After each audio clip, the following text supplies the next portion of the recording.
গত ক্লাস পর্যন্ত ভরা ভরা থাকলে বেশি বেশি দিতে ইচ্ছা করে, তাই না?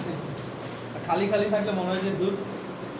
আচ্ছা, গত ক্লাসে আমরা যা পড়েছি এইটুকু ছিল কি জাস্ট আলোচনা কি সম্পর্কে? ডিজিজ সম্পর্কে, তাই না? এখন এই ডিজিজ সম্পর্কে কারো কোনো কোশ্চেন আছে কিনা? ডিজিজ বলতে কি বোঝাচ্ছি? বিভিন্ন ডিজিজের প্রকার, তাই না? যেমন আমরা যদি জিজ্ঞেস করি দুইটা ব্যাকটেরিয়াল ডিজিজের নাম বলেন, বলতে পারবেন না? দুইটা ভাইরাল ডিজিজের নাম বলেন, বলতে পারবেন না? যদি বলি একটা নিউট্রিশনাল ডিজিজের নাম বলেন, বলতে পারবেন না? একটা নিউট্রিশনাল ডিজিজের নাম বলেন তো।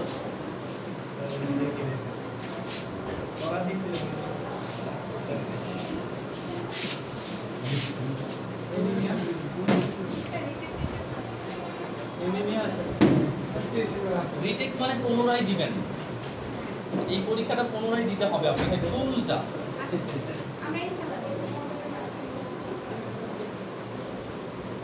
ওকে,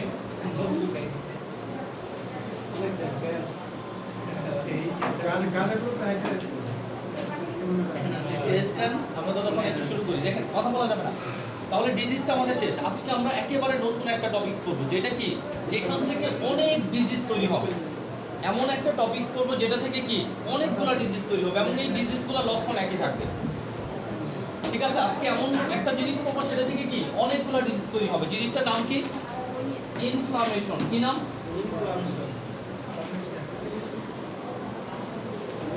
নাম হচ্ছে ইনফ্লামেশন। এটার সাথে মিল রেখে আরো কয়েকটা টার্ম আছে, যেমন ইনফেকশন,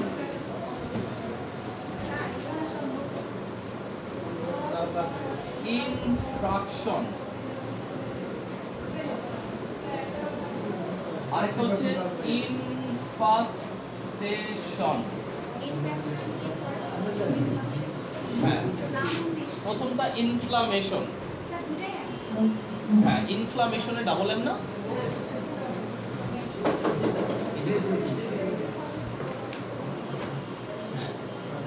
ঠিক আছে, ইনফ্লামেশন। তারপরেটা হচ্ছে ইনফেকশন, এরপরেটা হচ্ছে কি ইনফ্রাকশন, এরপরে হচ্ছে কি ইনফাস্টেশন। ওকে, এই টার্মগুলো আমাদেরকে একটু পরিচিত হতে হবে, জাস্ট খুব সহজ কয়েকটা টার্ম। আর এটা হচ্ছে আমাদের মূল আলোচনা, ইনফাস্টেশন। ক্লিয়ার আছে দেখো? আচ্ছা, তাহলে আমরা শুরু করি।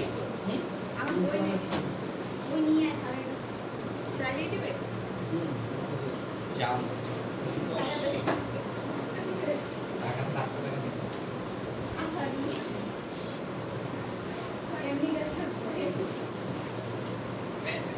আচ্ছা, তাহলে আমরা একটা করে আলোচনা। আপনারা লিখে নিয়েছেন না চারটা টার্ম? যদি আমি এমন হয় ক্লাসের চাপে বলতে পারি না লাস্টের দিকে, অবশ্যই শেষে আমাকে বলবেন লাস্টের দিনটা বলে দিতে। ঠিক আছে, আমরা শুরু করতেছি কি ইনফ্লামেশন। আচ্ছা, বাংলা হচ্ছে কি প্রদাহ। এর বাংলা কি? প্রদাহ। তাহলে ইনফ্লামেশনকে যদি আমরা বাংলায় করি এটার নাম কি হবে? প্রদাহ। এখন আমরা পড়ব প্রদাহ কাকে বলে। ঠিক আছে, দেখেন এটা আমাদের টিস্যু। আমরা একটা টিস্যুর কথা চিন্তা করি। ধরেন এটা আমাদের একটা টিস্যু।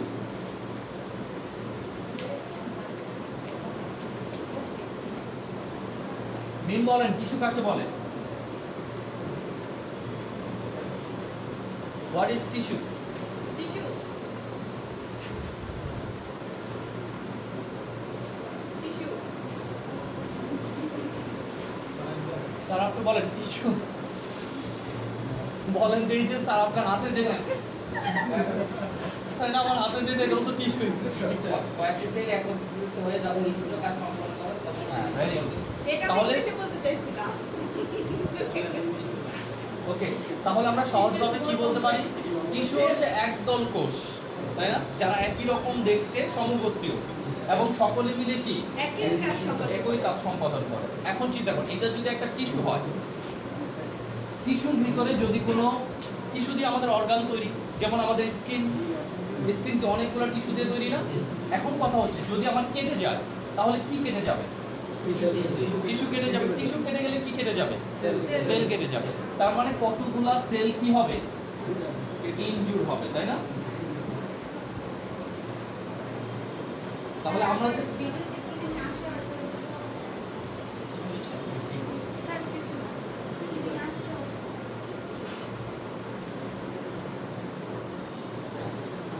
ঠিক আছে, তাহলে আমরা কি হচ্ছে? সেল ইনজুরি হচ্ছে। কি ইনজুরি হচ্ছে? সেল ইনজুরি হচ্ছে। এতটুকু ক্লিয়ার কিনা? যে আমরা যদি কোনো আঘাত প্রাপ্ত হই, ওখানে কি হবে? কিছু টিস্যুর উপর আঘাতটা পড়ে, তাই না? আলটিমেট টিস্যু কি দিয়ে তৈরি? সেল দিয়ে তৈরি। আলটিমেটলি নষ্ট হয় কি? সেলের স্বাভাবিক পরিবেশ। দেখেন এখন কি করছে? এই সেলটা ভালো আছে, এই সেলটা ভালো আছে, এই সেলটা ভালো আছে, শুধুমাত্র এই 1 2 3 এই তিনটা সেলের স্বাভাবিক পরিবেশ কি নষ্ট হয়ে গেছে। এখন এই সেলের স্বাভাবিক পরিবেশ নষ্ট হয়ে যাওয়া যেন পার্শ্ববর্তী সেলকে ইফেক্ট না করে। ঠিক আছে, আমরা দেখেন না অনেক সময় দেখবেন যে গ্রামে বা আমাদের বাসায় কি করে, আমরা আলু কিনে রাখি না, অনেক 10 মণ আলু কিনে রাখছি, 5 মণ আলু কিনে রাখছি, মাঝে মাঝে কি করা হয়? চেক করা হয় না যে পচে গেছে কিনা। অথবা আপনি যদি আম কিনেন, ঠিক আছে, 2 কেজি আম কিনছেন, যদি 2 কেজি আমরা একসাথে রেখে দেন, একটা আম যদি পচা থাকে বাকিগুলো কি হবে? খুব দ্রুত পচে যাবে। এখানেও একই বিষয়।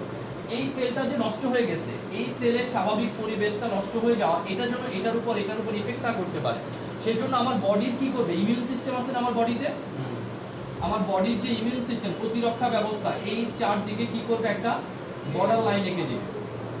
তার মানে কি এগুলোকে পাশের সেলগুলা থেকে আলাদা করে ফেলবে। ঠিক আছে, এখানে কি আমাদের দেহের যত ধরনের প্রোটেক্টিভ সেলগুলো আছে তারা আসবে। প্রোটেক্টিভ সেল কারা আছে? ডাব্লিউবিসি আসবে, আরবিসি আসবে, ম্যাক্রোফেজ আসবে, যা আছে, যেগুলো কি করে ওই কোনো জায়গায় যুদ্ধ লাগলে, কোনো জায়গায় লাগলে দেশের পক্ষে কি যারা কাজ করে, তারা এসে এখানে কি করবে? সেলের যে অস্বাভাবিক পরিবেশ হয়েছে এটাকে স্বাভাবিক করার কি চেষ্টা করবে। যদি স্বাভাবিক করা সম্ভব হয় তাহলে তো স্বাভাবিক করবে। বাই দিস টাইম যদি স্বাভাবিক করা সম্ভব না হয় তাহলে সেলগুলোকে কি করবে? এখান থেকে নষ্ট করে দিবে। নষ্ট করে দিলে এখানে আবারও নতুন সেল তৈরি হবে। সেল কি হয়? রেপ্লিকা হচ্ছে না, নতুন করে মিউটেশন কি বলে? সেল ডিভিশন হবে। সেল ডিভিশন হলে কি এখানে আবারও নতুন সেল তৈরি হবে। এখন এই যে পুরো প্রক্রিয়াটা আমরা দেখলাম, এই প্রক্রিয়াটাই হচ্ছে ইনফ্লামেশন। ঠিক আছে, আমরা তাহলে সহজভাবে সংজ্ঞাটা দেই। ঠিক আছে, দেখেন সংজ্ঞাটা বই লেখা আছে স্পেসিফিক, এখানে দেখেন, এখান থেকে শুরু। যে কোনো ইনজুরি বা যে কোনো সেল ইনজুরির প্রতি, তাহলে এখানে কি হয়েছে? সেল ইনজুরি হয়েছে, তাই না? যে কোনো সেল ইনজুরির প্রতি আমাদের দেহের জীবিত ভাস্কুলারাইজড কানেকটিভ টিস্যু, তিনটা টার্ম মনে রাখেন। জীবিত ভাস্কুলারাইজড কানেকটিভ টিস্যু। ভাস্কুলারাইজড মানে কি? যে কানেকটিভ টিস্যুগুলা ব্লাড ভেসেলের মধ্যে থাকে। ব্লাড ভেসেলের মধ্যে কোন কানেকটিভ টিস্যু থাকে? আরবিসি, ডাব্লিউবিসি, ব্লাড ভেসেলের মধ্যে ব্লাড থাকে, তাই না? তাই না? জীবিত ভাস্কুলারাইজড কানেকটিভ টিস্যুগুলো, তার মানে কি ব্লাড ভেসেলের মধ্যে কি ব্লাড কাকে বলে? What is blood? ব্লাড হচ্ছে কি? তরল যোজক কলা। তার মানে কি যোজক কলা মানে কি? Connective tissue. তাহলে ভাস্কুলারাইজড কানেকটিভ টিস্যুগুলা সেল ইনজুরির বিরুদ্ধে যে প্রতিক্রিয়া প্রদর্শন করবে সেটাই কি? ইনফ্লামেশন। তাহলে ইনফ্লামেশনটা ব্লাডের রিঅ্যাকশন। সেল ইনজুরি হয়েছে, এখানে ব্লাড কি রিঅ্যাকশনটা করতেছে, এটাই কি? ইনফ্লামেশন। তাহলে দেখেন সেল কি রিঅ্যাকশন করবে? এগুলোকে কি প্রোটেক্টেড করে আমাদের বডির অন্যান্য সেলকে রক্ষা করার জন্য চারপাশে কি বর্ডার লাইন এঁকে দিবে। তাহলে বর্ডার লাইন একাটা কি? তার একটা রিঅ্যাকশন। এরপরে সে কি ভিতরে ঢুকবে, ঢুকে কি করবে? এই জায়গাটাকে নরমাল করার চেষ্টা করবে। যদি নরমাল হয় তাহলে তো নরমাল হয়ে যাবে, আর যদি নরমাল না হয় এগুলোকে একদম নষ্ট করে ফেলে দিবে। বেঁচে কি আমাদের জীবিত ভাস্কুলারাইজড কানেকটিভ টিস্যুগুলো। তার মানে একটা জিনিস বুঝেন, ইনফ্লামেশন কিন্তু আমার শরীরের জন্য খারাপ কিছু না। এটা শরীরের একটা প্রোটেক্টিভ মেকানিজম। শরীরের একটা কি প্রোটেক্টিভ মেকানিজম। কেন? কারণ আমাদের এই যে বাকি ভালো সেলগুলোকে প্রোটেক্ট করার জন্যই কিন্তু ইনফ্লামেশনটা হচ্ছে। যদি ইনফ্লামেশন হয় 5টা লক্ষণ দেখা যাবে।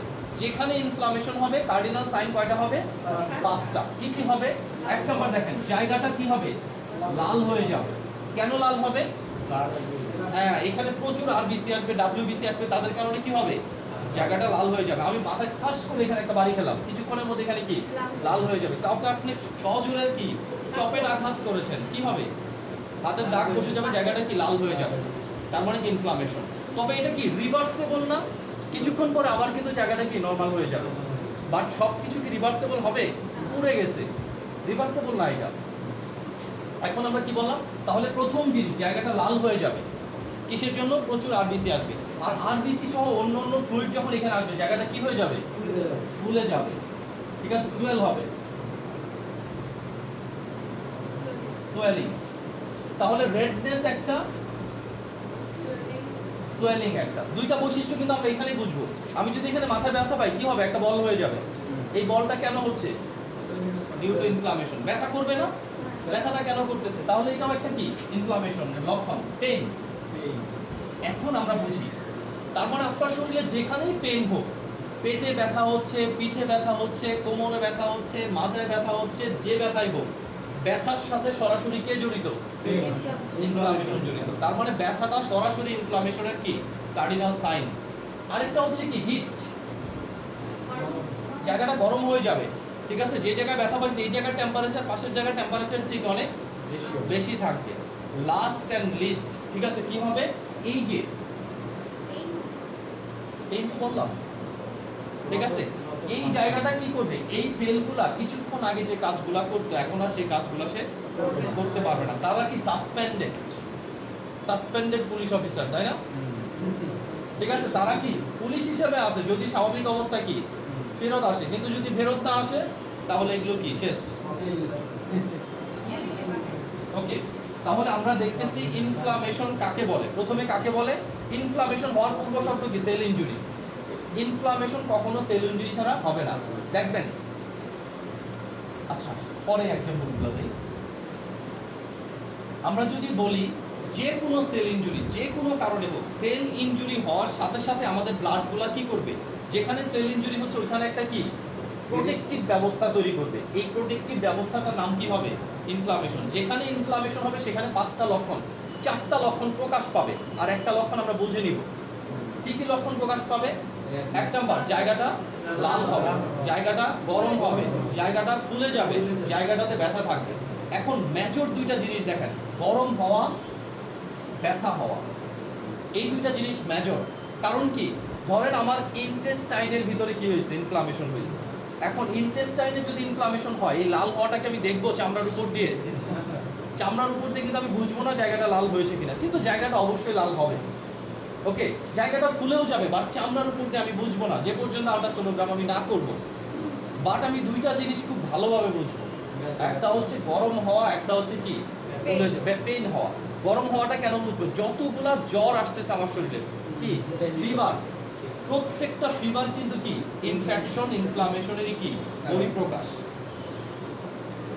এতটুকু ক্লিয়ার কিনা? তাহলে হিট, আমার শরীরে জ্বর আসতেছে, এটা কি কারণে আসতেছে? ইনফ্লামেশন এবং ইনফেকশনের কারণে। আমার শরীরে ব্যথা হচ্ছে, কি কারণে হচ্ছে? ইনফ্লামেশনের কারণে হচ্ছে। ঠিক আছে, আমার শরীরে কোনো জায়গায় ফুলে গেছে। এখন দেখেন, ফুলাটা রিভার্সেবল হতে পারে, ইরিভার্সেবল হতে পারে। ঠিক আছে, যেমন ধরেন অনেক সময় গর্ভবতী মহিলাদের দেখবেন, যাদের ডায়াবেটিক্স লেভেল অনেক বেশি থাকবে তাদের দেখবেন পা ঝুলায় রাখলে কি হয়? পায়ে পানি আসে। এটা কিন্তু রিভার্সেবল। পাটাকে আবার কি উপরের দিকে এইভাবে রাখলে চলে যাবে। ঠিক আছে, কোনো পেইন থাকবে না। ঠিক আছে, যদি এই টাইপের আসে এটা কিন্তু আমরা ইনফ্লামেশন বলবো না। ঠিক আছে, ফুলে যাওয়ার সাথে পেইনটা কি থাকতে হবে, ফুলে যাওয়ার সাথে গরম হওয়াটা কি থাকতে হবে। এখানে আপনি চিপ দিবেন কি হবে? দেবে যাবে, আমরা বুঝবো সোয়েলিং হয়েছে, বাট এখানে কোনো পেইন থাকবে না, এখানে কোনো গরম হওয়া থাকবে না, একেবারে নর্মাল কন্ডিশন। ঠিক আছে, তাহলে ইনফ্লামেশন কাকে বলে? ইনফ্লামেশনের কার্ডিনাল সাইন কি? পারবো না? আপনি বলেন স্যার, ইনফ্লামেশনের কার্ডিনাল সাইন কি? লাল হওয়া, ফুলে যাওয়া, ব্যথা হওয়া, লাল হওয়া, ফুলে যাওয়া, ব্যথা হওয়া, গরম হওয়া, কার্যক্ষমতা নষ্ট হয়ে যায়। কার্যক্ষমতা নষ্ট হয়ে যায়। স্যার আপনি বলেন, হোয়াট ইজ ইনফ্লামেশন? আপনার মতো করে বলেন। Inflammation is vascularized connective tissue, sell injury আগে বলতে হবে। আগে হবে সেল ইনজুরি, তারপরে এটা সেল ইনজুরির বিরুদ্ধে জীবিত ভাস্কুলারাইজ কানেকটিভ টিস্যুগুলো যে প্রতিক্রিয়া প্রদর্শন করে সেটাই কি injury, inflammation. Inflammation. Cardinal sign কি? 5টা, রেডনেস, পেইন, সোয়েলিং, Heat? আচ্ছা, লস অফ ফাংশন। স্যার আপনি বলেন, ইনফ্লামেশনের কার্ডিনাল সাইন কি? নাম বলেন জোরে জোরে। রেডনেস, সোয়েলিং, সোয়েলিং, হিট, তারপর পেইন আর কর্মক্ষমতা নষ্ট হয়।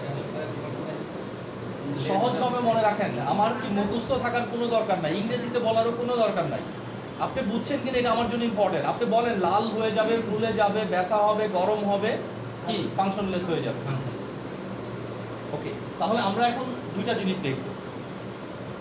একটা হচ্ছে ক্লিনিক্যালি আমি ইনফ্লামেশনটাকে কিভাবে চিনবো, এই যে লক্ষণগুলো দেখে আমি চিনবো।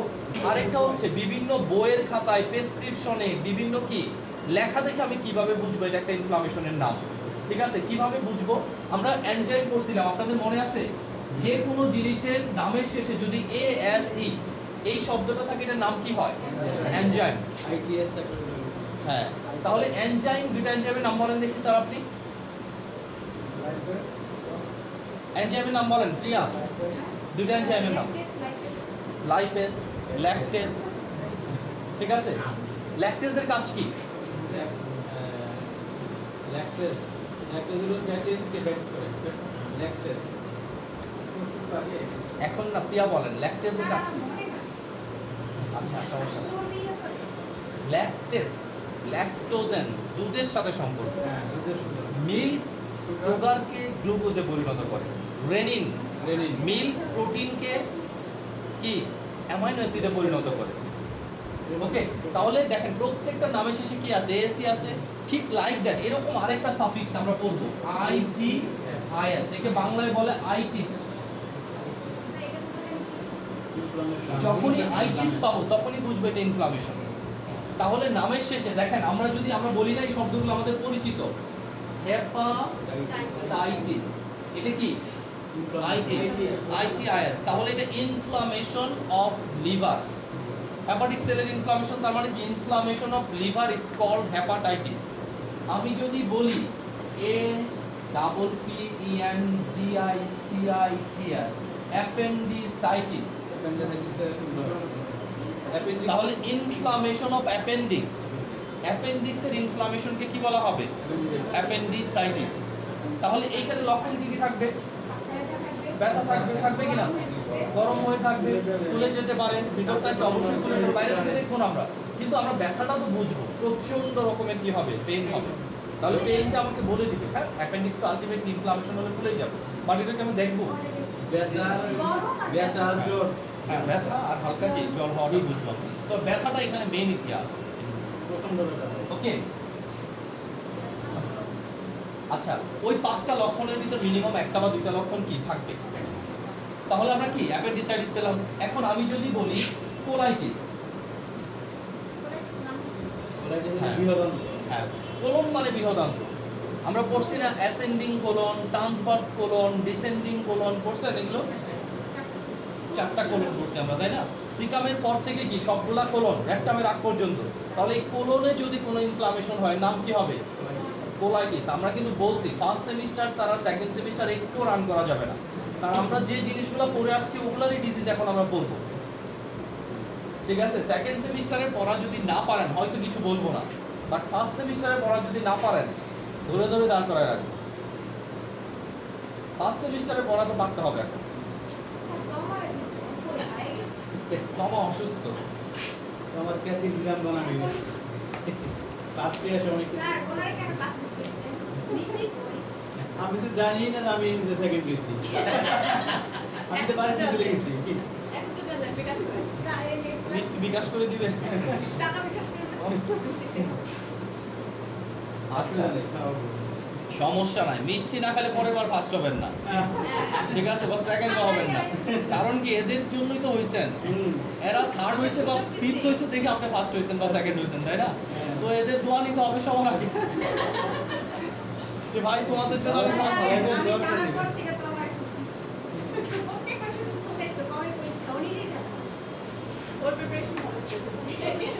আচ্ছা, এখন আমরা একটু আসি। তাহলে আমরা কি যে কোনো লেখা দেখে বুঝবো না যে এটা ইনফ্লামেশন? যে কোনো লেখা হোক, সেই লেখার শেষে কি লেখা থাকবে? আইটিস থাকবে। তাহলে আপনারা সবাই এক একটা ইনফ্লামেশন হয়ে যাবেন, ঠিক আছে? যদি নূরেরকে আমি ইনফ্লামেশন বানাই দিই কি হবে? নূরাইটিস। প্রিয়াকে যদি বানাই দেয় প্রিয়াইটিস, মিমাইটিস। তার মানে কি নামের শেষে আইটিস যোগ করা মানে সেটা ইনফ্লামেশন, ঠিক আছে? তার মানে আপনাদের বন্ধু বান্ধবের মধ্যে যদি কেউ যন্ত্রণার কারণ হয়, এর নাম দিয়ে দেবেন কি? আইটিস। সে বুঝুক আর না বুঝুক, আপনি বলবেন আইটিস দিয়ে ডাকবে, ঠিক আছে? ওর এটা বুঝার কথা না, এটা মানে কি খুশিও হইতে পারে, এত সুন্দর। খুশি হওয়ার সম্ভাবনা কিন্তু বেশি। মনে করেন আজকে মিম এই ক্লাসটা করে নাই, আপনি ওকে ডাকলেন নিউমাইটিস, খুশি হইতো জানি এত সুন্দর ইংরেজি নাম, মানে কি বাংলা নামে ইংরেজি ফ্লেভার। মজাই আলাদা। এতটুকু ক্লিয়ার? তাহলে আমরা দেখলাম ইনফ্লামেশন কি, কার্ডিনাল সাইন। আচ্ছা কার্ডিনাল সাইন মানে কি প্রধান লক্ষণ, ঠিক আছে। এরপরে কি হবে চেনার উপায়। এখন আমরা পড়ব কারণ, টাইপ। না, ইনফ্লামেশন কি কারণে হয়, ঠিক আছে। এখন দেখেন টাইপগুলো আগে পড়ি। ইনফ্লামেশন প্রধানত দুই প্রকার, কি কি? একটা হচ্ছে অ্যাকিউট, ক্রনিক। এটা নিয়ে কিন্তু আমরা অনেক প্যাচাল পাচ্ছি, তাই না? অ্যাকিউট কি জিনিস, ক্রনিক কি জিনিস।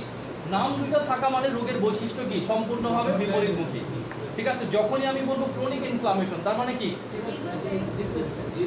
দীর্ঘস্থায়ী, চিরস্থায়ী না কিন্তু বংশগত বলা যাবে না, মানে পুরাতন, ঠিক আছে, সহনীয়, পুরাতন সহনীয়। আর যদি অ্যাকিউট বলি নতুন এবং কি তীব্র, এটুকু মনে রাখতে চলবে। এখন এটা তো আমরা রোগের ক্ষেত্রে বললাম, তার মানে প্রত্যেক ইনফ্লামেশনই কিন্তু এক একটা কি রোগ, কোনো না কোনো রোগের সাথে এটা সরাসরি রিলেটেড। আচ্ছা এবার আমরা আসি অ্যাকিউট ইনফ্লামেশন, ক্রনিক ইনফ্লামেশন, এই দুইটার পার্থক্য আছে। পার্থক্যটা আমাদের একটু পড়ে ফেলতে। তাহলে দেখেন আমরা যদি অ্যাকিউট ইনফ্লামেশন আর ক্রনিক ইনফ্লামেশনের মধ্যে পার্থক্য করি, আমরা বলতে পারবো না অ্যাকিউট ডিজিজ আর ক্রনিক ডিজিজের পার্থক্য, দুইটা কিন্তু সেম হবে। তাহলে পরীক্ষা মনে করেন এখানে আমি পড়ালাম অ্যাকিউট ইনফ্লামেশন, ক্রনিক ইনফ্লামেশনের মধ্যে পার্থক্য। পরীক্ষা আসছে কি অ্যাকিউট স্টোমাটাইটিস, ক্রনিক স্টোমাটাইটিসের মধ্যে পার্থক্য কি। এখন বলতেছেন স্যার এটা পড়ার নাই, এটা পড়ার নাই, এইসব বললে কিন্তু হবে না। স্টোমাটাইটিস মানে ইনফ্লামেশন, তাহলে অ্যাকিউট ইনফ্লামেশন, স্টোমাটাইটিস মানে ইনফ্লামেশন, ক্রনিক ইনফ্লামেশন, দুইটার পার্থক্য এখানে যেটা শিখবেন ওইটাই। তাহলে প্রথম পার্থক্যটা কি হবে, বইয়ে দেওয়া আছে, দেখেন ইনফ্লামেশনের পার্থক্য দিয়ে দেওয়া আছে। কি কি আছে দেখেন, বলা হয়েছে যে নতুন, এটি কি নতুন এবং ক্ষণস্থায়ী, পুরাতন এবং দীর্ঘস্থায়ী। এগুলো পড়ার কথা, পড়ারও দরকার নাই। ইনফ্লামেশনের তীব্রতা অনেক কি হয় বেশি হয়, তুলনামূলকভাবে তীব্রতা কি হয় কম হয়। এইখান থেকে মনে রাখা শুরু করবেন, যেটা আপনাদের জন্য কি মেজর হাইলাইটিং পয়েন্ট। আমরা বলি না সিবিসি করে আসেন, করি না? এখন মনে করেন রোগী আপনার কাছে বলতেছে যে আমি অনেক দিন থেকে ভুগতেছি এই রোগে, কিন্তু আপনি দেখলেন ওই রোগের কি নিউট্রোফিল কাউন্ট এবং মনোসাইট কাউন্ট বেশি, এটা আপনাকে ইন্ডিকেট করে দিচ্ছে রোগটা কি নতুন, ঠিক আছে। আবার রোগী বলতেছে কি এই তো 2-4 দিন ধরে কি রোগটা হয়েছে, তার খুব কষ্ট হচ্ছে, আপনি দেখলেন কি লিম্ফোসাইট কাউন্ট বেশি।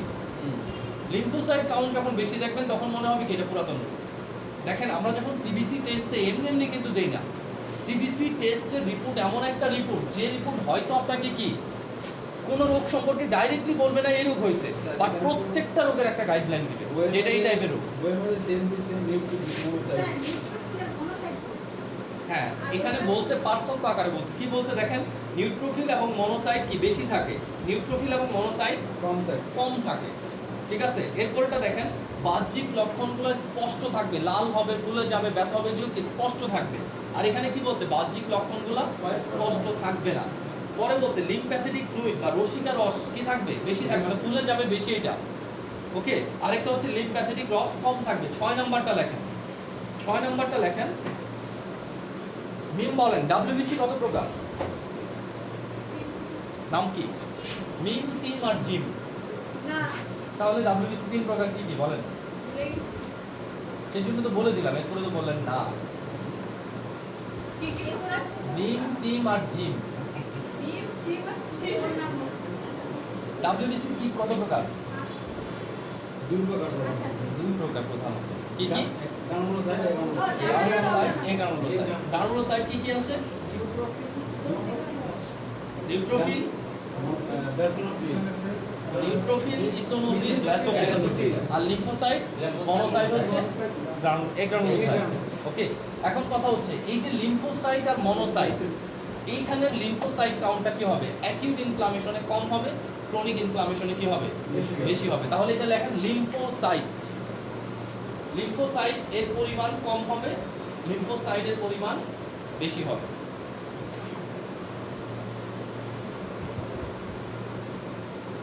লিম্ফোসাইটের পরিমাণ কম হবে, লিম্ফোসাইটের পরিমাণ বেশি হবে। কম হবে অ্যাকিউটে, ওখানে নিউট্রোফিল বেশি ছিল না, তাহলে লিম্ফোসাইট কম হবে। ক্রনিকে বেশি হয়েছে। হ্যাঁ, ক্রনিকে যায় বেশি হবে। তার মানে কি, আপনি যখন দেখবেন, কোনো সিবিসি রিপোর্ট দেখবেন, প্রথমে নিউট্রোফিল কাউন্টটা দেখবেন বেশি আছে অনেক, তার মানে নতুন। তারপর কি, লিম্ফোসাইট দেখবেন কম আছে, তাহলে কি নতুন। বেশি আছে, পুরাতন। কোনটা? না, 6 যথেষ্ট। তাহলে এখন আমরা পারবো তো যে ইনফ্লামেশন কাকে বলে, ইনফ্লামেশন এর কার্ডিনাল সাইন কি, ইনফ্লামেশন চেনার উপায় কি, ইনফ্লামেশনের প্রকারভেদ কি, ইনফ্লামেশনের দুই প্রকারের মধ্যে পার্থক্য কি। পারবো না? বোঝা যাবে নেক্সট ক্লাস। দেখেন, আমরা চেষ্টা করি কি আপনাদের পড়ার জন্য এখানে কি 40-50% হয়ে যায়। আর আপনাদের তো বিশাল সুযোগ। আমি সবসময় কি, আমার অনেক লেখা, ভার্সিটির অনেক লেখাপড়া খুঁজছে গাড়িতে শুধু। গাড়িটাকে আমি এক সময় কি পড়ার টেবিল বানাই দিয়েছিলাম, বই টই নিয়ে যেতাম গাড়িতে, 3 ঘন্টা যেন থাকবে। এই 3টা ঘন্টা হয় ঘুমাইতে হবে, তাহলে পড়তে হবে। যেদিন ঘুমানোর সমস্যা সেদিন ঘুমাইতাম, শুধু ঘুমাইতামই, আর যেদিন পড়ার দরকার সেদিন শুধু পড়তাম। পড়তে হবে, এটাই অভ্যাস বানাই নিতে হবে। তা না হলে কি আপনি কি করবেন? মনে করবেন যে আপনি 3 ঘন্টা পড়বেন আজকে, গাজীপুর থেকে যখন আসবেন চিন্তা করবেন আমি 3 ঘন্টা পড়বো। ওই 3 ঘন্টা বই খাতা ঘুমাইলে তো বাসায় ঘুমান। ও, মাথা ব্যথা করে। এবার আসেন। হ্যাঁ, আমি বলি মাথা ব্যথা কম করবে, মাথা ব্যথা কম করবে যদি জানলা সাইডে বসেন। হ্যাঁ, মাথা ব্যথা কম করার কারণ হচ্ছে কি, গাড়িতে যদি অনেক মানুষ থাকে কি হয়, কার্বন ডাই অক্সাইডের পরিমাণ বেড়ে যায়, আমাদের ব্রেনে কি, ব্রেনে অক্সিজেন ডেফিসিয়েন্সি হয়। ঠিক আছে, মাস কি বলবেন? এখন তো সুবিধা। হ্যাঁ, কি মাছ দম হবে আমি করি না, আমার ভালো লাগে না। যাই হোক, এটা আসতে বলো, জুড়ে বলা যাবে না। ভালো না লাগলে পড়তে হবে। আমি আগে একা মাস্ক পরতাম, ঠিক আছে, কারণ আমার তো ধুলাবালিতে অ্যালার্জি, যেদিকে গেলে আমি সবসময় মাস্ক করে যেতাম। এখন না, মাঝখানে করোনার পরে আমার সব বন্ধু বান্ধব, ঠিক আছে, সব আমার বন্ধু, সবাই মাস্ক পরে। নিঃশ্বাস নিতে কষ্ট হয় না স্যার? নিঃশ্বাস নিতে কষ্ট হবে।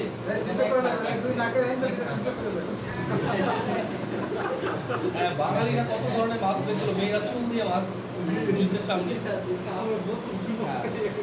আপনি একটা মাছ বানাতে পারেন, ওই যে ডাব খায় না, স্ট্রগুলা নাকের সামনে স্ট্রটা দিয়ে মাছটা করে নিতে পারবেন, অ্যাট লিস্ট দম বন্ধ হবে না।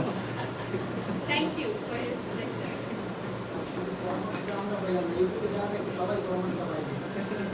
আচ্ছা, দেখেন ইউটিউব এটা তো আপনাদের জন্য, শুধু বাইরে কারোর জন্য না, সেই জন্য আমরা যা ইচ্ছা তা করি। আচ্ছা, একটু দেখেন না, আমাদের অনেক পড়া বাকি আছে, শেষ হয়নি এখন। Causes of inflammation, page number 10। Causes of inflammation, ইনফ্লামেশনের কজগুলো কি কি? 1 number physical cause. Physical cause মানে কি? এই না না, শারীরিক আমরা এখন পড়বো সেল ইনজুরি কি কি কারণে হতে পারে। ঠিক আছে, গরম হয়ে যাওয়া এটা কি সেল ইনজুরি হওয়ার পরের লক্ষণ। কি কি কারণে হতে পারে সেল ইনজুরি? হ্যাঁ, আগের কারণগুলো। তাহলে দেখেন কি কি কারণে হতে পারে। 1 নাম্বার হিট। হিট মানে কি? আগুনে পুড়ে গেছে, আপনি গরম কিছু ধরছেন, পুড়ে গেছে, সেল ইনজুরি হয়ে গেছে। ওকে, এরপরে কি? কোল্ড, অতিরিক্ত ঠান্ডায় যদি হাত বরফ ধরে রাখছেন, সেল ইনজুরি হয়ে যাবে। রেডিয়েশন, যে কোনো রেডিয়েশন আমার সেল ইনজুরি হওয়ার জন্য যথেষ্ট। ওকে, বৈদ্যুতিক রেডিয়েশন মানে বুঝেন না, মনে করেন এক্স-রে নিচ্ছেন, এক্স-রে নিচ্ছেন, যারা এক্স-রে টেকনোলজিস্ট তাদের কিন্তু কি ক্যান্সার হওয়ার সম্ভাবনা থাকবে। এরপর আপনি মনে করেন আপনাকে সূর্য কি চন্দ্র বিজয়ের জন্য পাঠিয়ে দিছি আমরা, ঠিক আছে, অ্যাপোলো 12 অ্যাপোলো 21 এ পাঠাইছি, ঠিক আছে। এখন ওইখানে যাওয়ার পরে আপনার কি সূর্যের আলো যখন আপনি ডাইরেক্টলি এক্সপোজ করবেন, তখন আপনার কি আল্ট্রাভায়োলেট রেতে স্কিন ক্যান্সার হয়ে যাবে। আচ্ছা, এরপর দেখেন বৈদ্যুতিক শক, যে কোনো ইলেকট্রিক শকে কি হতে পারে? সেল ইনফ্লামেশন হতে পারে। কেমিক্যাল এজেন্ট, বিভিন্ন রকম কেমিক্যাল, ক্ষার হতে পারে, অ্যাসিড হতে পারে, এগুলো কি শরীর পুড়িয়ে দেওয়ার জন্য যথেষ্ট না, এমনকি পার্মানেন্ট ড্যামেজ করতে পারে। ঠিক আছে, ওকে। এরপরে দেখেন মাইক্রোবিয়াল কজেস, বিভিন্ন মাইক্রো অর্গানিজমের কারণে ইনফ্লামেশন হতে পারে। যেমন টাইফয়েড জ্বর কেন হচ্ছে? ব্যাকটেরিয়া। ব্যাকটেরিয়া। নাম কি ব্যাকটেরিয়া? ঠিক টাইফয়েড জ্বরের ব্যাকটেরিয়ার নাম কি?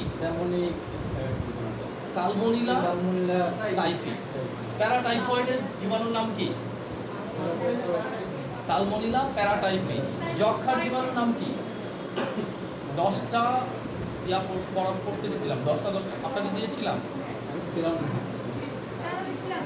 ওকে ফাইন, সমস্যা নেই, আজকে দিয়ে দিব, টেনশন নিয়েন না।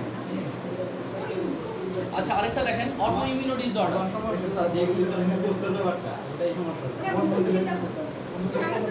বুঝতে পারি। এই কি হইছে? মানে মুখস্থ বলতে আমার মানে আসে না। সমস্যা নাই, শুনেন কিছু জিনিস আছে যে আমরা মুখস্থ বলতে যে একদম না বুঝে মুখস্থ তা না। না। ঠিক আছে, যেমন কিছু আপনি আমার নাম মুখস্থ করছেন না, হ্যাঁ। বুঝে মুখস্থ করছেন, না। নামের মধ্যে বুঝে মুখস্থই তো করছেন। এখানে তো নাম, ওর নাম আপনাকে মুখস্থই করতে হবে, তার মানে মুখস্থ তো হয় আপনার। ওইটাই আমার নাম অবশ্যই সবার মুখস্থ নাই। ওইটাই আমাদের লাগে, বিরক্তি লাগে মুখস্থ করতে। মিম বাদ দিয়ে যা আছে যে কোনো একটা, ওকে বাদ দেন। এই যে স্যাররা একটু দেখেন অটো ইমিউনো ডিসঅর্ডার। সুমন বলেন অটো ইমিউনো দুটো ডিসঅর্ডারের নাম বলেন।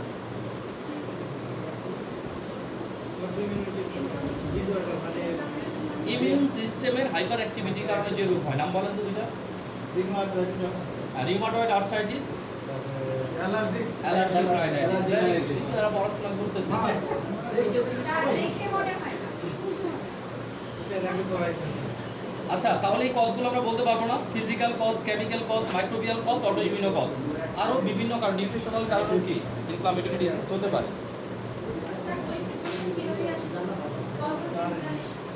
এরকম যদি আসা আসবে, define inflammation, write down the cardinal sign and causes of inflammation. আচ্ছা, এবার আমরা আলোচনা করব লাস্ট এই অধ্যায়ের শেষ জিনিসটা। যেহেতু এই অধ্যায়ের পরে আমরা কোথায় যাব? সিস্টেমিক ডিজিজে চলে যাব, তাই না? যে প্রত্যেক সিস্টেম ওয়াইজ ডিজিজগুলো আমরা কি আলোচনার চেষ্টা করব। সেই জন্য আমরা বলি যে একটা রোগ আপনি যদি চিকিৎসা মনে করেন যে এই রোগটা আপনি চিকিৎসা করবেন, তাহলে ওই রোগ সম্পর্কে কতগুলো বেসিক আইডিয়া আপনার থাকা লাগবে।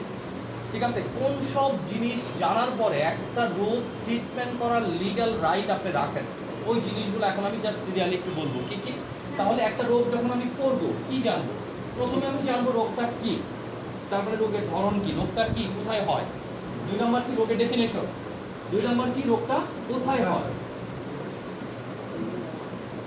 মনে করেন একজন কি চিকিৎসা করতেছে হ্যাপাটাইটিসের, ঠিক আছে, হ্যাপাটাইটিস কোথায় হয় এটাই জানে না। ঠিক আছে, গাছরন্ত ওষুধ দিয়ে হ্যাপাটাইটিস রোগের এটা দেয়, হ্যাপাটাইটিস হয়েছে এটা খাও। ঠিক আছে, বাট হ্যাপাটাইটিস রোগটা যে কোথায় হয় এটাই তার ধারণা নাই। হ্যাপাটাইটিস রোগটা কেন হয়? ভাইরাস। 3 নম্বর কারণ, কেন হয়, কেন হয়। তাহলে যে কোনো একটা রোগ, রোগটা কি, রোগটা কোথায় হয়, রোগটা কেন হয়, রোগটা হলে কি হয়, রোগটা হলে কি হয়। তার মানে কি, আমরা একটু আসি প্রথমে কি ছিল ডেফিনেশন। রোগ সম্পর্কে আমাকে একটা প্রাথমিক কি ধারণা থাকতে হবে, এটা হচ্ছে কি ডেফিনেশন। এরপরে কি রোগটার লোকেশন, রোগটার লোকেশন, এই রোগটা কোথায় হয়। ঠিক আছে, লোকেশন। এরপরে কি কজেস বা ইটিওলজি। তাহলে কি রোগের কারণটা কি, কি কারণে এই রোগটা হচ্ছে। নেক্সট ওয়ান, রোগটা হলে কি হয়, সাইন এন্ড সিম্পটম। অবশ্যই। আচ্ছা, হ্যাঁ পার্থক্য আছে দেখে তো দুইটা আলাদা লিখতেছে। ঠিক আছে, যেমন যেমন ধরেন আপনি যে কোনো একজন, ঠিক আছে, ধরেন নূর আলম, ঠিক আছে, নূর আলম আমার কাছে আসছে আমার চেম্বারে। এখন নূর আলম কি সমস্যা নিয়ে আসছে? নূর আলম সমস্যা নিয়ে আসছে তার পেট ব্যথা, প্রচন্ড রকমের পেট ব্যথা, 2 দিন ধরে তার বাথরুম হচ্ছে না। ঠিক আছে, এই সমস্যা নিয়ে সে আমার কাছে আসছে। তাহলে সে তার কথাগুলো বলবে না যে আমার প্রচন্ড পেট ব্যথা করতেছে, পেটের ডান পাশে, আমি জিজ্ঞেস করলাম কোন পাশে, বললো সে ডান পাশে ব্যথা করতেছে, 2 দিন ধরে বাথরুম হচ্ছে না, বাথরুম আগের থেকে তার কি শক্ত, কনস্টিপেশন, এখন এই সমস্যাগুলো আমাকে বলতেছে সে। এরপরে কি আমি কি নূর আলমকে এখানে ওষুধ দিয়ে দিব? আমি নূর আলমকে কি করবো, ইন্সপেকশন করবো, তার পেটে দেখবো যে পেটে কোনো লাম্প আছে কিনা। প্রথমে কি দেখবো, পেটে কোনো উঁচু নিচু দাগ আছে কিনা, ঠিক আছে, পেটের লোকেশনটা দেখবো। অর্থাৎ কি আমি নিজে কিছু পরীক্ষা নিরীক্ষা করবো ওই সময়। তাহলে ডাক্তার যে পরীক্ষা নিরীক্ষা করে রোগের যে লক্ষণগুলো বের করে, এটা হচ্ছে সাইন। ডাক্তার দেখে, ডাক্তার দেখতেছে, মনে করেন প্রিয়া গেছে ডাক্তারের কাছে, ডাক্তার প্রথম ওর কি দেখবে, ওর কাছ থেকে শুনবে, চোখে কম দেখে এটা সেটা শুনবে, শোনার পরে চোখটা টেস্ট করবে না, ঠিক আছে। তাহলে ডাক্তার যে চোখটা কি মেশিনের মাধ্যমে দেখতেছে, এটা হচ্ছে কি সাইন। আর ও যে বলতেছে যে আমি এই সমস্যা, এটা কি সিমটম। তাহলে রোগী যা বলবে সেটা হচ্ছে কি সিমটমস, আর ডাক্তার যেটা কি দেখবে সেটা হচ্ছে কি সাইন। ডাক্তার পালস দেখবে, প্রেসার দেখতে পারে, এগুলো সবই কিসের মধ্যে পড়বে, সাইনের মধ্যে পড়বে। সাইন আর সিমটম দুইটাই লক্ষণ। একটা লক্ষণ ডাক্তার বের করবে, আর একটা লক্ষণ রোগীর যা হয়েছে সে গড় করে বলবে। ক্লিয়ার কি না? সাইন সিমটম কিন্তু লক্ষণই, বাট দুইটা লক্ষণ একটা। আচ্ছা, 5 নাম্বার হচ্ছে কি কি 5 নাম্বারটা কি, জটিলতা, কমপ্লিকেশন। তার মানে কি এই রোগটা যদি হয়, এই রোগটা পরবর্তীতে কি কি জটিল, যেমন আপনার ডায়াবেটিস হচ্ছে, কি হতে পারে, আপনার হাইপোগ্লাইসেমিক শক হয়ে অজ্ঞান হয়ে পড়ে যেতে পারেন। তাহলে ডায়াবেটিক্সের একটা কমন জটিলতা, আপনি কি ডায়াবেটিক কিটো অ্যাসিডিক কোমাতে চলে যেতে পারেন। আপনার কি নেফ্রোপ্যাথি হতে পারে, নিউরোপ্যাথি হতে পারে, রেটিনোপ্যাথি হতে পারে, হতে পারে না? তাহলে এটা কি ডায়াবেটিক্সের কমপ্লিকেশন। হাইপারটেনশনেরও কি কমপ্লিকেশন আছে, স্ট্রোক করতে পারেন আপনি, তাই না? আপনার কি প্যারালাইসিস হয়ে যেতে পারে, হাইপারটেনশনের জন্য স্ট্রোক করে প্যারালাইসিস হয়ে যেতে পারে, তাই না? কি স্যার? আচ্ছা, ভুল ধরার দরকার নাই। এরপরে কি পরীক্ষা নিরীক্ষা, তাই না?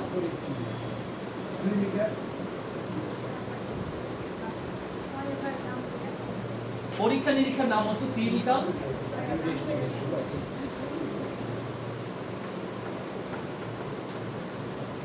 ইনভেস্টিগেশন। তার মানে কি এই যে রোগটা হয়েছে রোগীর, এই রোগটা নির্ণয় করার জন্য কি কি প্যাথোলজিক্যাল টেস্ট দেওয়া লাগে, ঠিক আছে? যেমন আমার যদি ডেঙ্গু হয়, আমি যে টেস্ট দিব, ম্যালেরিয়া হলে কি সেম টেস্ট দিব, টাইফয়েড হলে কি সেম টেস্টই দিব।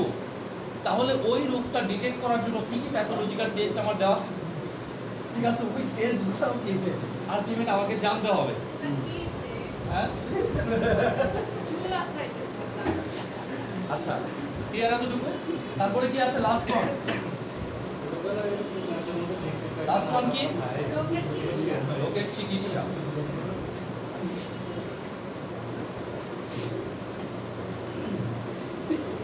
এখানে একটা বড় বিষয়, এই রোগের চিকিৎসা দেওয়ার জন্য কি টাইপের ড্রাগগুলো ব্যবহার করতে হয়, রোগ ধরে ওই ড্রাগগুলো আমি জানি কিনা, এই রোগের চিকিৎসায় কি কি পদ্ধতি ব্যবহার করতে হয়, কি কি উপদেশ মেনটেন করে চলতে হয়, এটা আমি জানি কিনা।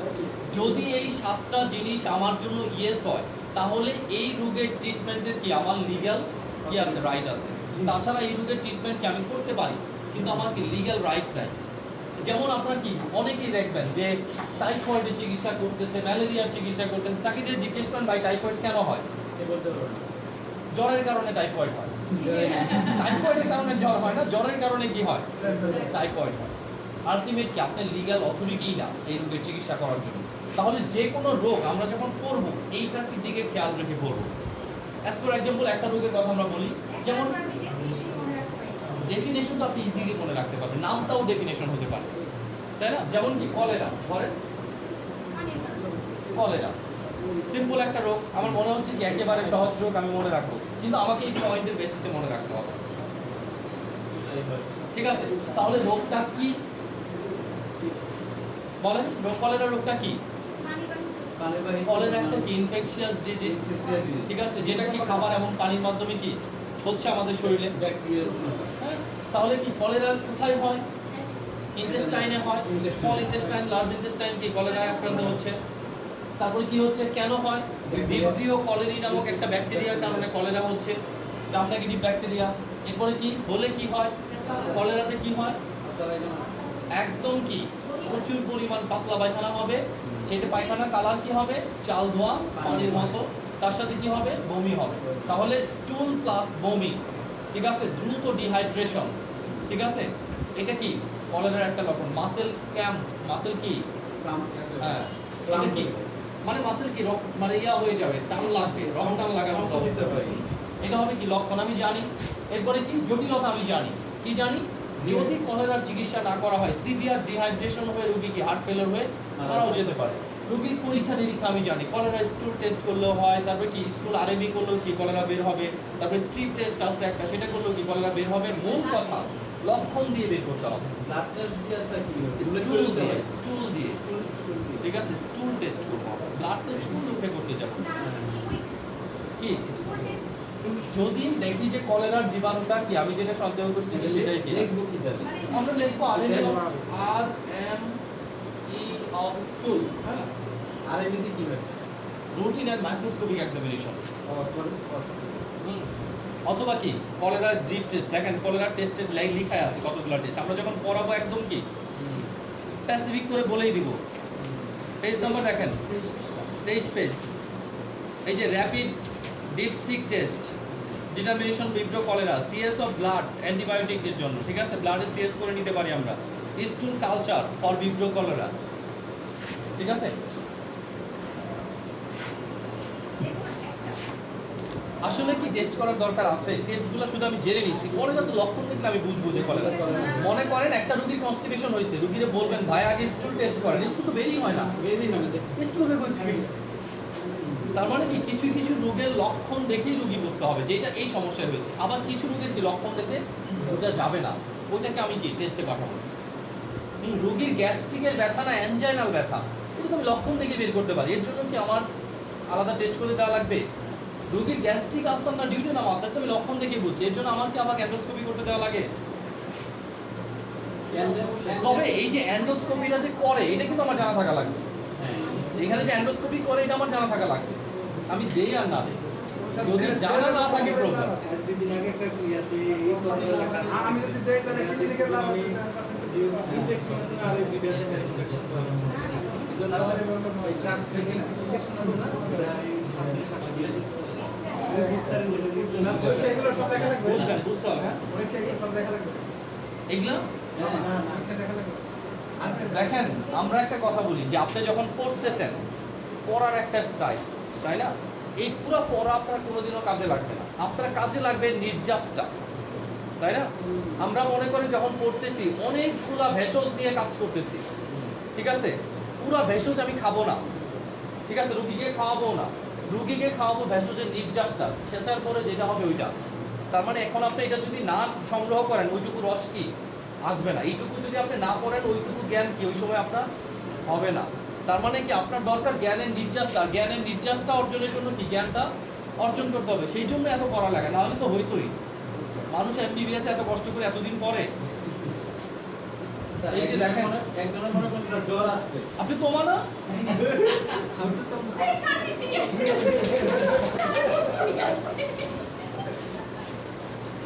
একজনের মনে করেন স্যার তার সারা দিন এই প্রার্থনা করতে দিল একজনের মনে করেন তার জ্বর আসছে, আর জ্বর তো ভাইরাল ডিজিজের জন্য হইতে পারে, ব্যাকটেরিয়ার জন্য হইতে পারে, এখন আপনি কি টেস্টটা দিবেন? হ্যাঁ, ভাইরাসের জন্য হতে পারে, ব্যাকটেরিয়ার জন্য হতে পারে। তাহলে ভাইরাল এবং ব্যাকটেরিয়াল জ্বরে কিছু লক্ষণগত পার্থক্য থাকবে, যেমন ম্যালেরিয়ার জ্বর এক ধরনের হবে, টাইফয়েডের জ্বর আরেক ধরনের হবে, তাই না। দুইটা জ্বরের মধ্যে পার্থক্য আছে না, জ্বরের পার্থক্য দেখে আমি সন্দেহ করবো প্রথমে যে ওনার টাইফয়েড, তখন আমি টাইফয়েডের টেস্ট দিব। জ্বরের পার্থক্য খায়া রাখেন, আমরা ক্লাসটা শেষ করি তার আগে খাইয়া হয় না, ওকে ওর সামনে দিয়ে রাখেন, ও যতগুলা খেতে পারে। ওকে, তাহলে দেখেন জ্বরের লক্ষণ দেখে আমাকে আগে কি করতে হবে, এই টিস্যু নিয়ে আসুন, এখানে এই যে টিস্যু আছে অনেকগুলো, জ্বরের লক্ষণ দেখে আমাকে আগে কি করতে হবে, জ্বরটা যেমন টাইফয়েড যদি হয়, টাইফয়েড রোগের লক্ষণ কি হবে, জ্বরটা সন্ধ্যার দিকে বাড়তে থাকবে, সকালের দিকে জ্বরটা কমতে থাকবে।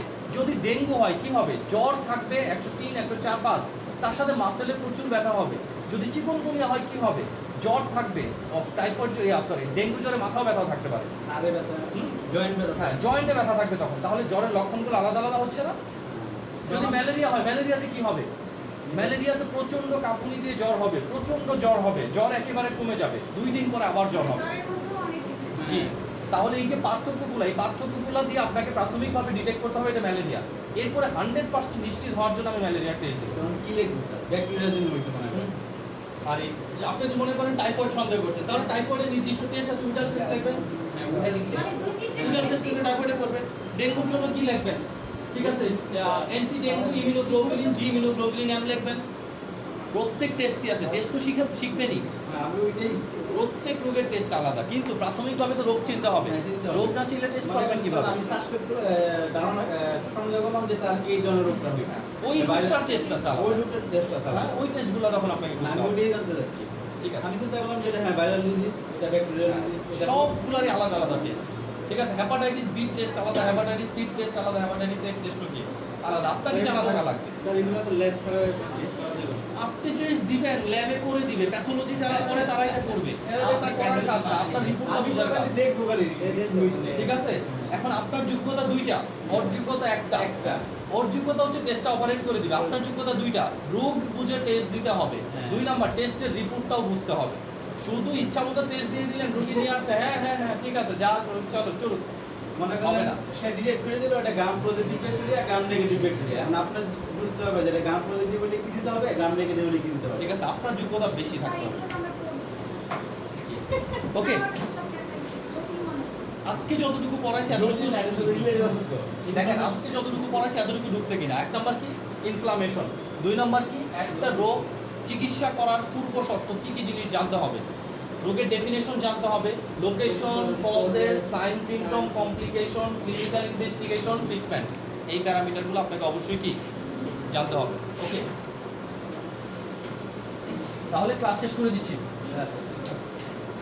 একদমই না। ওকে। আগামী